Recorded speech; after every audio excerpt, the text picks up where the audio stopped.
Guys my self Ram, आप सभी का स्वागत है आज के इस बहुत ही इंपॉर्टेंट वीडियो लेक्चर में। गाइस आज का मेरा टॉपिक है present perfect continuous tense. Guys सबसे पहले इसे शुरुआत करने से पहले मैं आपसे रिक्वेस्ट करता हूं कि जो भी आज इस चैनल पे नए हैं कृपया इस चैनल को सब्सक्राइब करें और सब्सक्राइब के बगल जो घंटी का निशान है उसको जरूर दबाइए। इंग्लिश सीखने की एक भी वीडियो आपको मिस नहीं करनी है। Good luck guys. तो आइए देखते हैं प्रेजेंट परफेक्ट कंटिन्यूअस टेंस क्या होता है। पहले देख लीजिए क्या होता है प्रेजेंट परफेक्ट कंटिन्यूअस टेंस। अभी आपको क्या करना है, केवल आपको नोट्स बनानी है और कॉपी पेन लेके बैठना है। जो बेसिक लेवल के हैं और जो एडवांस लेवल के दोनों कॉपी पेन लेके बैठेंगे और नोट्स जरूर बनाएंगे। जब आप नोट्स बनाएंगे तभी ये चीज़ें आपको याद हो पाएंगी। तो देखिए पहले पहचान क्या होती है, देखिए ध्यान से इस वीडियो को देखिएगा और जो स्टूडेंट इस वीडियो लेक्चर में एंड तक बने रहेंगे केवल वही परफेक्ट कंटिन्यूअस टेंस सीख सकते हैं। बहुत ही आसान है, ज़्यादा इसमें दिमाग नहीं लगाना है। सेम प्रेजेंट कंटिन्यूअस टेंस की तरह है। जिन लोगों ने मेरा प्रेजेंट कंटिन्यूअस टेंस का वीडियो देखा है तो वो समझ पाएंगे कि इसमें क्या बताया जा रहा है, क्योंकि प्रेजेंट कंटिन्यूअस टेंस की तरह ही प्रेजेंट परफेक्ट कंटिन्यूअस टेंस है। देखिए इसमें रूल क्या है, रूल ये है कि मेन वर्ब के साथ रहा है, रही है, रहे हैं या रहा, ये चीज़ प्रेजेंट कंटिन्यूअस टेंस में भी आता था। रहा है, रही है, रहे हैं या रहा हूँ, यही आता था। लेकिन परफेक्ट कंटिन्यूअस टेंस में क्या होता है, समय के साथ से का प्रयोग होता है। समय के साथ से का प्रयोग कर दिया जाता है। और यहाँ पे देखिए से के लिए सिंस या फॉर का प्रयोग किया जाता है। देखिए अभी आगे क्या लिखा है, सिंस का प्रयोग पॉइंट ऑफ टाइम, किसी निश्चित समय से, एक पर्टिकुलर समय दिया जाता है उस समय से, पर्टिकुलर टाइम के साथ। पॉइंट ऑफ टाइम किसी निश्चित समय से। फॉर का प्रयोग ड्यूरेशन ऑफ टाइम, किसी समय की अवधि से। देखिए समय के अवधि से, उस समय के अंदर, किसी भी समय के अंदर, उसके अंतराल, ड्यूरेशन ऑफ टाइम के लिए फॉर का प्रयोग किया जाता है। अब देखिए इसमें रूल क्या है, इसमें जो हेल्पिंग वर्ब यूज होती है, इसमें हेल्पिंग वर्ब क्या होती है, हैज़ बीन या हैव बीन होती है। और प्रेजेंट कंटिन्यूअस टेंस में क्या होता था, इज एम आर का प्रयोग किया जाता था और मेन वर्ब के साथ आईएनजी का प्रयोग किया जाता था। यहाँ भी सेम है, रहा है, रही है, रहे, आ रहा है, लेकिन यहाँ पे समय दिया गया है। किसी भी इस समय, इस सेंटेंस में समय दिया जाएगा तो समय के साथ हम हेल्पिंग और हैज़ या हैव बीन का प्रयोग करेंगे। और यहाँ पे इज एम आर का प्रयोग नहीं होना है, बाकी आईएनजी का प्रयोग होना ही होना है। से के लिए हम सिंस या फार का यूज करेंगे। देखिए फार्मूला लिखा गया, फार्मूला क्या लिखा गया है, देखिए ANI, इसका मतलब क्या होता है। देखिए ए का मतलब होता है अफर्मेटिव सेंटेंस। सेंटेंस चार तरह के होते हैं हमारे। ए का मतलब अफर्मेटिव सेंटेंस, अफर्मेटिव सेंटेंस जिसमें कोई नॉट न आया हो, नहीं न आया हो या कोई क्वेश्चन न पूछा गया हो, वही होता है मेरा अफर्मेटिव सेंटेंस। निगेटिव सेंटेंस, जिस सेंटेंस में नॉट आ जाता है, बस इतना जान लीजिए, जिस सेंटेंस में नॉट आ जाता है वो होता है मेरा निगेटिव सेंटेंस। इंट्रोगेटिव, जिसमें कोई क्वेश्चन पूछा जाता है, जैसे कि आप खेल रहे हैं, कि आप सुबह से खेल रहे हैं, इस तरह से, तो आप इस क्वेश्चन का आंसर यस या नो में दे सकते हैं, इसलिए यहाँ पे डब्ल्यू फैमिली मेंबर हुआ। फर्स्ट इंट्रोगेटिव सेंटेंस उसी के कहते हैं जो जिसका क्वेश्चन आंसर हम यस या नो में दे पाते हैं, उसी को हम कहते हैं फर्स्ट इंट्रोगेटिव सेंटेंस। देखिए फार्मूला क्या है, has, have plus subject plus been plus main verb की first form plus ING, main verb की first form plus ING plus since या फार प्लस टाइम। उसके बाद NI, निगेटिव इंट्रोगेटिव, जिसमें not भी हो और प्रश्न भी पूछा गया हो, नॉट भी हो और प्रश्न भी पूछा गया हो, वही होता है मेरा negative interrogative sentence. Has, have plus subject plus not plus been plus main verb की first form plus ING plus since या फार प्लस टाइम। तो देखिए अभी आपको क्या करना है, देखिए पहले आप इसको सीख लीजिए, नोट्स जरूर करिएगा। मैं आपसे बार बार कह रहा हूँ कि आप इनको नोट करिए। बिना नोट के आप इंग्लिश नहीं सीख सकते हैं, आपको प्रैक्टिस करनी पड़ेगी, तो आपको नोट्स करना है। Without practice you can't learn English, बिना प्रैक्टिस के आप नहीं सीख सकते हैं। Then you will have to practice, आपको प्रैक्टिस करना पड़ेगा, तभी आप इंग्लिश बोल पाएंगे। Then you will be able to speak English. Without practice you can't speak English या लर्न इंग्लिश, नहीं बोल सकते। तो देखिए पहले देख लीजिए कि सिंस का प्रयोग कहाँ कहाँ पे होता है और फार का प्रयोग कहाँ कहाँ पे होता है, केवल आपको नोट करना है बस। कुछ एग्जाम्पल ले लेंगे एक दो, उसके बाद जब हम इसका एक्सरसाइज लाएंगे प्रेजेंट परफेक्ट कंटिन्यूअस टेंस का, उसमें हमारा सारी चीज़ें क्लियर हो पाएंगी। देखिए सिंस का प्रयोग, सिंस 2 AM, सिंस 2 AM का मतलब होता है सुबह के 2 बजे से। सिंस 2 PM, दोपहर के 2 बजे से। सिंस 2 o'clock, 2 बजे से, 2 o'clock 2 बजे से। सिंस 1998 से, कब से, सिंस 1998 से, 1998 से। सिंस 2008, 2008 से। सिंस 2009, 2009 से। देखिए सिंस मंडे, दिन के हिसाब से, आज कौन सा दिन है, आज मंडे है, ट्यूसडे है, वेडनेसडे है, थर्सडे, फ्राइडे, सैटरडे, इस तरह से हम इनके साथ भी सिंस का प्रयोग करते हैं। सिंस मंडे सोमवार से, सिंस ट्यूसडे मंगलवार से, सिंस संडे रविवार से, सिंस फ्राइडे शनिवार से, सिंस सैटरडे, सिंस मंडे, इस तरह से। देखिए सिंस मॉर्निंग सुबह से, सिंस इवनिंग शाम से, सिंस आफ्टरनून दोपहर से, सिंस नाइट रात से, सिंस यस्टरडे कल से, बीते हुए कल से, since yesterday, since day before yesterday बीते हुए परसों से यानी कि परसों से, since day before yesterday, since childhood बचपन से, जैसे मेरा जन्म हुआ, जब से मेरा जन्म हुआ है तब से, सिंस चाइल्डहुड बचपन से, सिंस बर्थ, बर्थ यानी कि जन्म होता है, जन्म से, कब से, मेरे जन्मदिन से, since birth, since that day का मतलब होता है उस दिन से, उस दिन से मैं यहाँ काम कर रहा हूँ, इस तरह से since that day, since my dad was born, since देखिए यहाँ पे हर जगह पे सिंस का प्रयोग हुआ है, क्यों, क्योंकि ये एक निश्चित पॉइंट ऑफ टाइम दिया गया है, ये एक निश्चित समय, एक पर्टिकुलर समय दिया गया है, उस समय से, तो से के अर्थ में हम सिंस का प्रयोग कर रहे हैं। Since my dad was born यानी कि मेरे पिताजी के जन्म से, इस तरह से जब मेरे पिताजी पैदा हुए हैं तब से।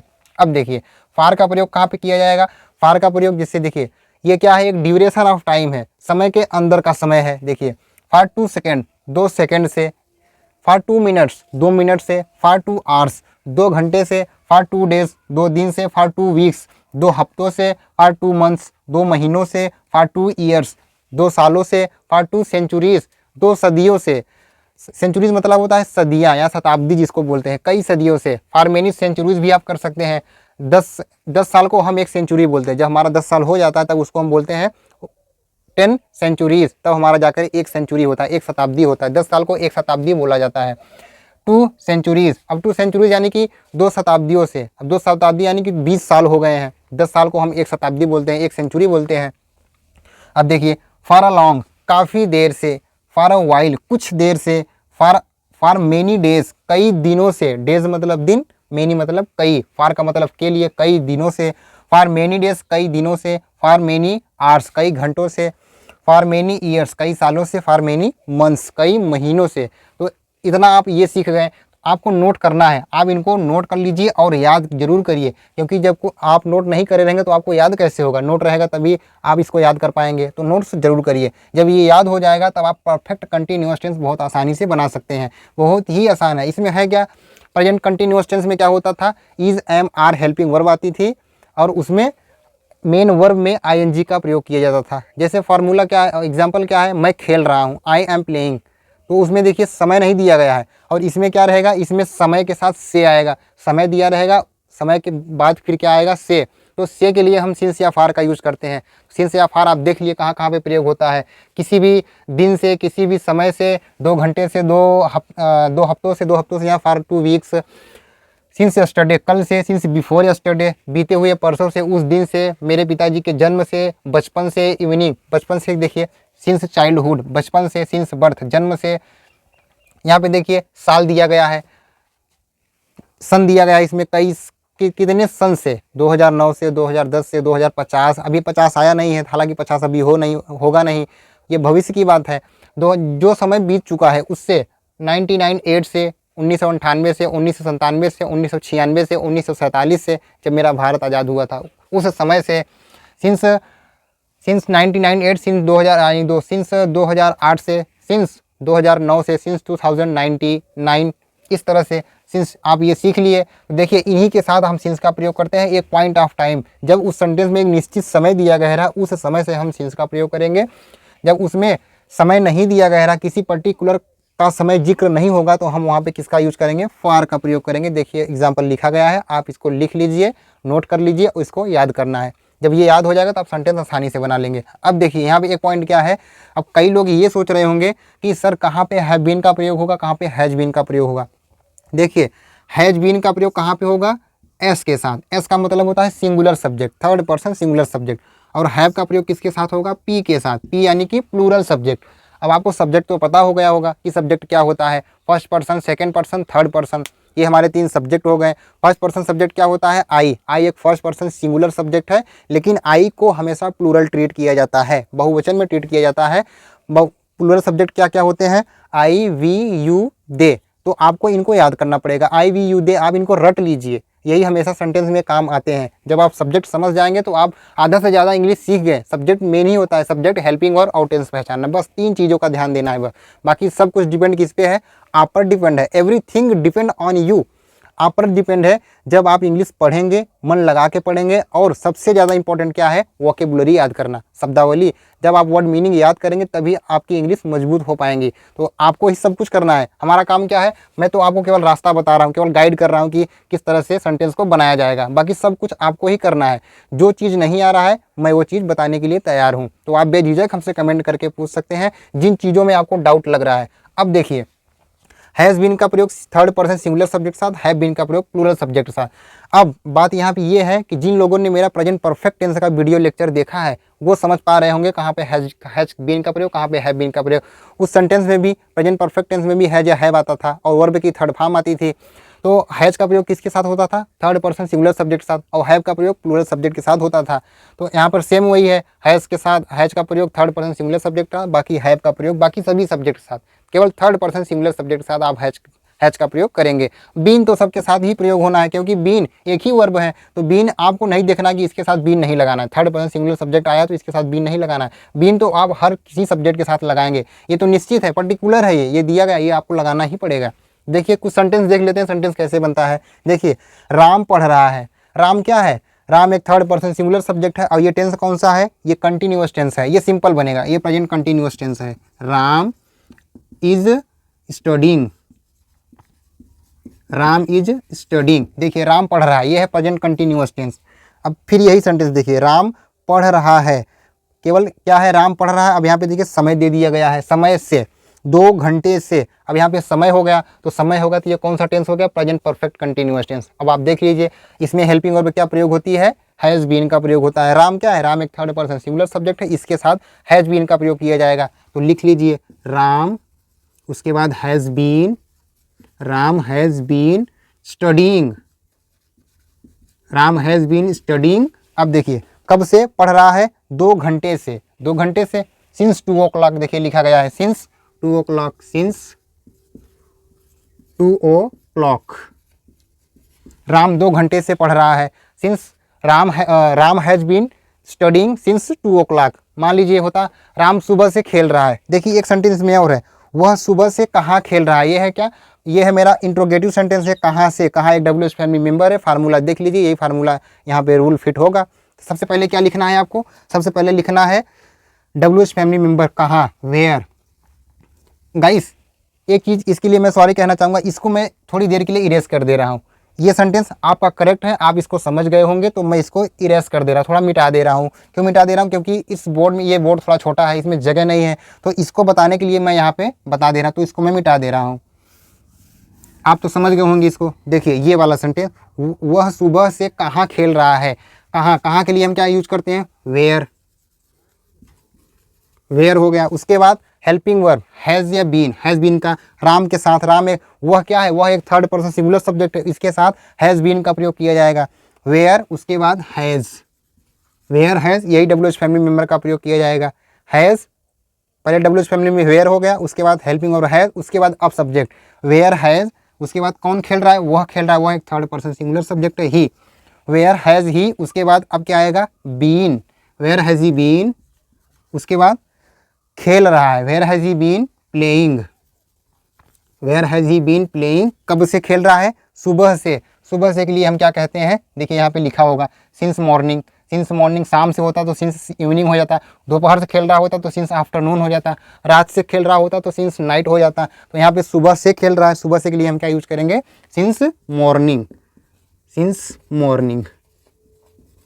देखिए कितना आसानी से सेंटेंस बन गया, where has he been playing since morning, वह सुबह से कहाँ खेल रहा है। इस तरह से सेंटेंस बहुत ही आसान है।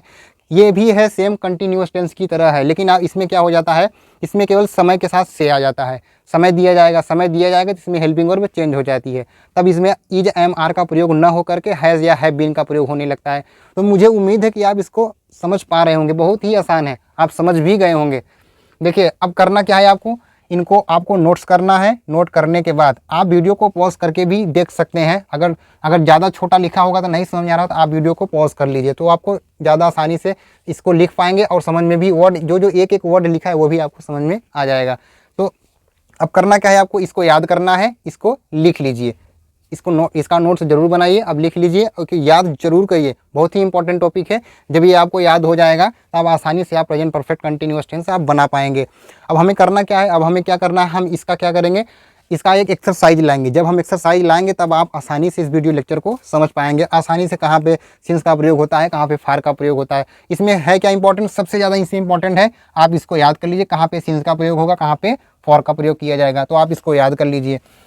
अब देखिए, मैं खेल रहा हूँ, आई एम प्लेइंग, मैं सुबह से खेल रहा हूँ, I have been playing since morning, मैं दोपहर से खेल रहा हूँ, I have been playing afternoon, देखिए सिंस आफ्टरनून, मैं दोपहर से खेल रहा हूँ, मैं रात से खेल रहा हूँ, I have been playing since night. अब देखिए, मैं 1998 से, मैं 1998 से यहाँ पढ़ रहा हूँ या मैं यहाँ रह रहा हूँ, I have been living here since 1998, इस तरह से मैं इतने साल से यहाँ रह रहा हूँ, मैं 2008 से मैं यहाँ काम कर रहा हूँ, I have been working here since 2008, तो सिंस का प्रयोग 2009 से होता है, 2000 आप 9 लगा दीजिए, बस यही करना है। 2 बजे से ले सिंस 2 o'clock, तो देखिए कितना आसान है। सोमवार से वर्षा हो रही है, सोमवार से वर्षा हो रही है, यानी कि कई कब से हो रही है, सोमवार से हो रही है, एक समय दिया गया है, उस दिन से अभी तक वर्षा हो रही है, तो क्या होगा, it has been raining since Monday, मंगलवार से it has been raining since Tuesday, जो जब से वर्षा हो रही है तब से आप उसका नाम लिख दीजिए, बस सिंस लगा करके जिस दिन से हो रहा है उस दिन का नाम लिख दिए ऑब्जेक्टिव पार्ट में, बस बात खत्म।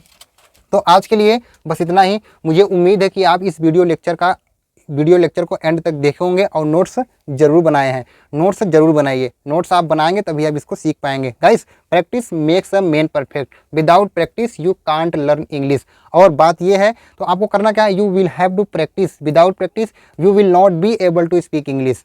तो अब करना क्या है, अगर आपको जिस चीज़ में आपको डाउट लग रहा हो तो आप बेझिझक, without hesitation you can ask me, आप हमसे पूछ सकते हैं, मैं सब कुछ बताने के लिए तैयार हूं। तो आज के लिए बस इतना ही। मुझे उम्मीद है कि ये वीडियो लेक्चर आपको पसंद आया है तो लाइक करिए, शेयर करिए। तो आज के लिए बस इतना ही। Thank you so much for watching this video. See you in the next video. Take care and good bye.